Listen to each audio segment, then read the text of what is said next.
presiding judge to abandon the matter. Shamelessly. That is what I witnessed in court. And it is electoral. So my lawyer requested to know why the judge should not resolve the matter. They started quoting a case of Sabina Chege. IBC said there was a case where Sabina Chege had been quoted, had been taken to IBC over misconduct. Remember when he talked about the rigged election? At that case is at appeal level, and therefore and therefore the judge will not listen to my case. We ask, what is the relationship between this case and Sabina Chege's case, which was on a matter of electoral conduct, on whether they rigged the election or not? What is the matter? You know, yesterday we got shocked in court. The judge said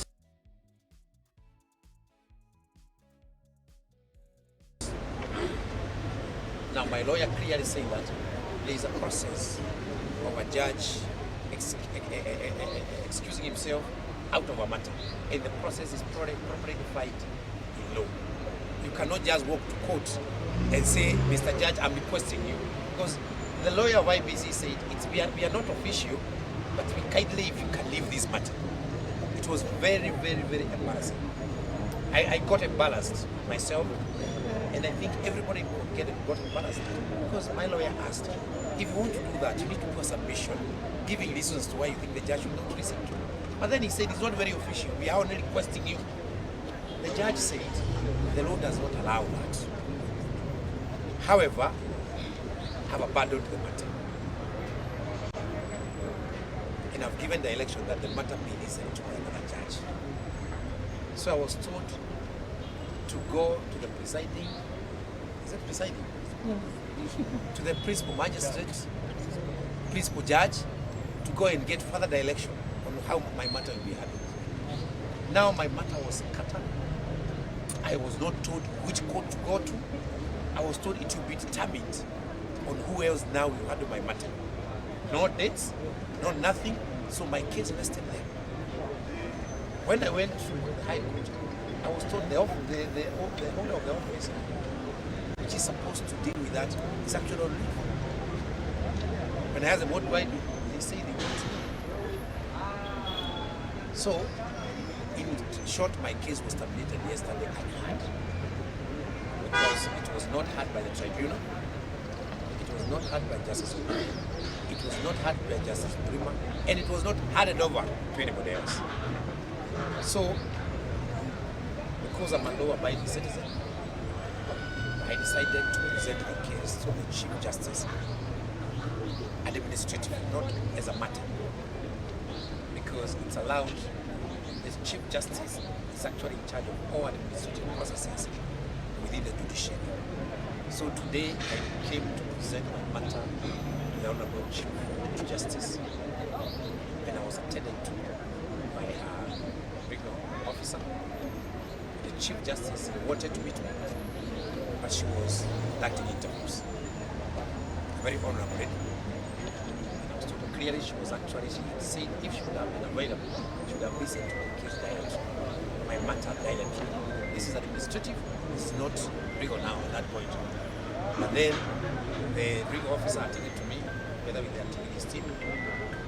I explained everything, and they told me that I am at the right place. They are the ones who are supposed to go to such a place, because it is administrative and this deep. Already I've lost 1 month being taken to and from. Raila Odinga, William Ruto, Majakoyo, and Mwaura have been campaigning for the last 1 month. This is a scheme to make sure that even if I'm cleared, I have no time to campaign. And you can lead the scheme very clearly. And this is coming from far, guys.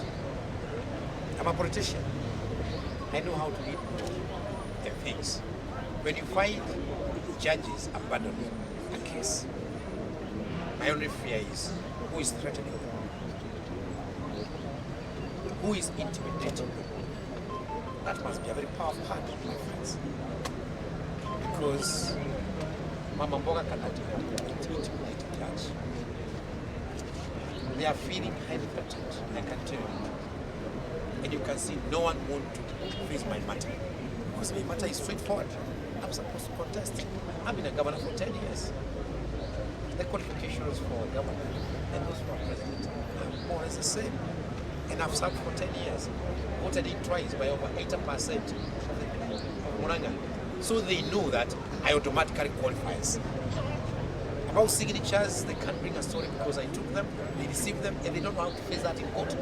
Because I have documents clearly indicating that they received for the 24 required, and there was 2 stages of receiving, checking, and then hand over take off. They were all signed against, and that's why we're cutting. So I call him. Cannot face me in court. Now he went into hiding, and he has told judges to hide. So my question is, why is this country in it? This election, I can tell you, is already rigged. Their fear is if I get there, someone, and I've been told, they think that I am likely to spoil votes for so and so.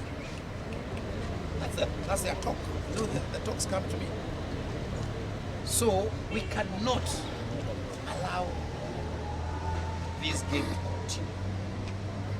If you look at how IBC has been conducting this general election, it's already a fraud, and I say it so. First of all, they cleared candidates without a voters register. And all candidates are supposed to be valid, verified voters. But they cleared all of them without a voters register, meaning that the election is already centered on side. In reasons actually, and they know that no candidate qualifies as we speak, because we're all cleared using an invalid voter register, and they want us to keep quiet. Yes. This will nullify the general election, the presidential election, my friends.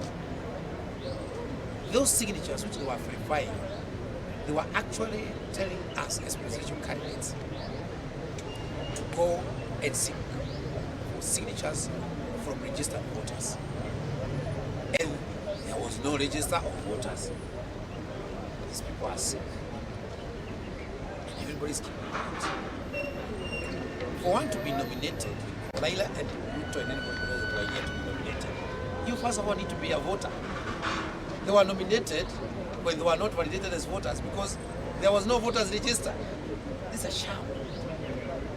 And Chebukati knows that. And we are going to raise these matters in court. And what Chebukati is fearing is raising an affidavit. I can tell you. Because it will go into the root, into the core of this general election. So the best what Chebukati can do, I call him Chebukati because I don't think he's Chebukati. Or what he's avoiding is raising an affidavit which can be quoted in the future. So that can only be done if I'm not hurt. Because if I'm hurt, I've already put all those things, even about the signatures, in my affidavit, and they must respond to those things. In the BBI matter, they officially, they claimed through an affidavit in court that they don't have sample signatures for voters. So they have no capacity to even verify. And they know that to verify signatures, you actually need an expert in handwriting. You actually even need forensic auditors to do that. The guy is fooling Kenyans and we are all watching. You know, this is catastrophic. Catastrophic. If Raila was the Raila of the old, he would have taken this matter. If Mother Karua was the Mother Karua of the old, he would have taken this matter. Because it's against human rights. But now because they're eating from the kitchen, they can't utter a word. They're actually the cooks. They can't say anything. My brother William can't say anything because he's already in the list. The war started making noise after results will be announced. Because they start now using what I'm telling them as their material for nullification of the general election. This election can't stand. I can tell you. It's been goofed through and through. And Chebukati knows that he's on his way to retirement. He messed the other one. There was chaos. And he was given mandate again to